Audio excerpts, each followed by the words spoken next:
Achieving the film look from digital sensors is something we have been obsessed with since the very beginning of digital video.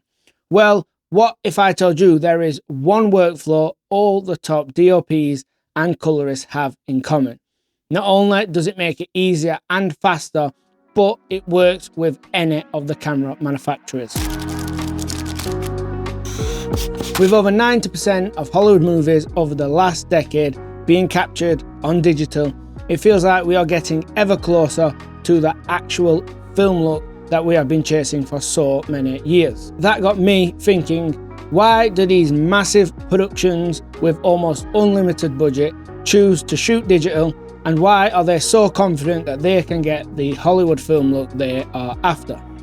After listening to multiple podcasts and watching numerous different interviews, there is just one workflow that keeps popping up across all different massive productions. It is incredibly simple and makes so much sense. After testing this out on my own projects, it has changed my workflow forever. I have broken this down into 3 simple steps. But just before that, we have step 0.5, and that is subscribe to this YouTube channel. That way, you can let me help you make better videos. Deal?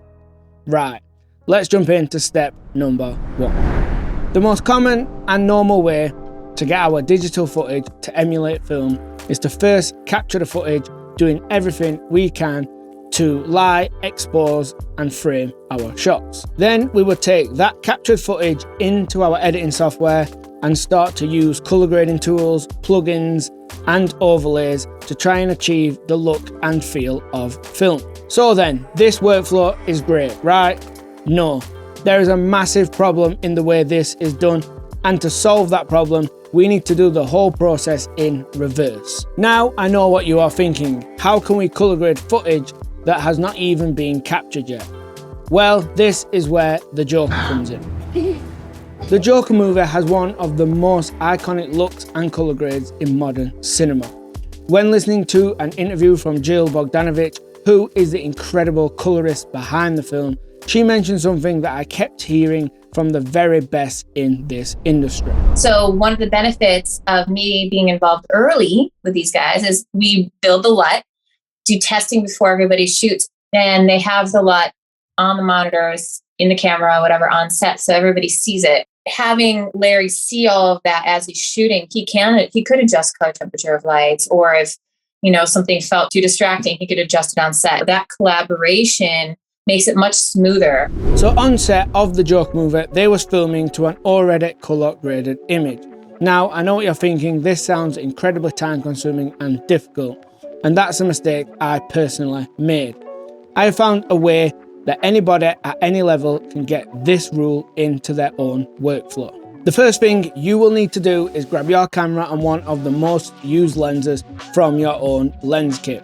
This is super important because all camera and lenses expose, look and feel different. And that is why this workflow will give you so much better results than just downloading somebody else's look, because it will be made to your own preferred exposure using your camera and lenses. The second thing you need to do now you have your camera is capture one internal shot and one external shot. For this, I just captured myself, but if you have someone who can help out standing in camera, even better. Let's load the footage we have just captured into our editing software. Another pro tip here to level this workflow up even more is if you own the paid version of DaVinci Resolve. From Resolve 19 onwards, there is a plugin called Film Look Creator. I have my shots on a timeline and I'm going to load on the Film Look Creator. The first super important thing you need to do is tick the box that says 3D Look Compatible. Now all this is doing is allowing all the changes that we are about to make work inside our camera or external monitor. Now if you are in some other editing software and not in DaVinci Resolve, this can also be done with Film Convert or Dehancer, which are both plugins, or I'm sure there are loads more out there. All we are trying to do here is get as close as possible to that desired film look. All I'm going to do here is bring down my highlight slider, add a bit of contrast, and my favorite thing of all is to add split toning. This is going to help so much later when it comes to lighting inside our camera. Now we are done, we have to export our own 3D look. To do this in Resolve, you just right click here and come down to Export 3D LUT. If you do not know how to do this, it is possible in all the editing softwares, so just do a quick Google search. The final step here is to put that exported LUT onto the media that your camera accepts. All cameras do this slightly different, but once you insert your memory card, you should be able to find in your menu Import LUT. But do not worry if you have a camera that does not accept LUTs. Pretty much all the external monitors on sale today have LUT support, and they have become extremely inexpensive. If you remember, I said there was a big problem with capturing footage in camera clean to then try and emulate film later in post-production. And this is the problem that Jill and DOP Lauren Scher was bypassing by taking that rough colour grade onto the set of Joker. Digital sensors and film cameras expose so differently, and that could be a whole video by itself. But now we have our own film LUT, which is paired to our camera, our lenses, and most importantly, our preferred way of exposing. Loaded into our camera, we have so many benefits. This is going to change our decisions when lighting and picking color temperatures in camera. This is going to change what we may tell a subject to wear, seeing how muted the red might be. Even the exposure of that window in the background, seeing the different highlight roll-off.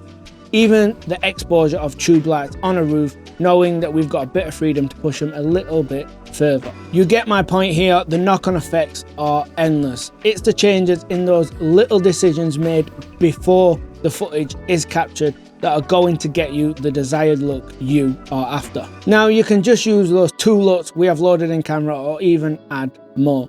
The point is, this does not have to be difficult or time consuming, and it's taking you one small step towards achieving the results of those massive budget productions. Now, if you want to know 3 more things that you can steal from Hollywood, watch this video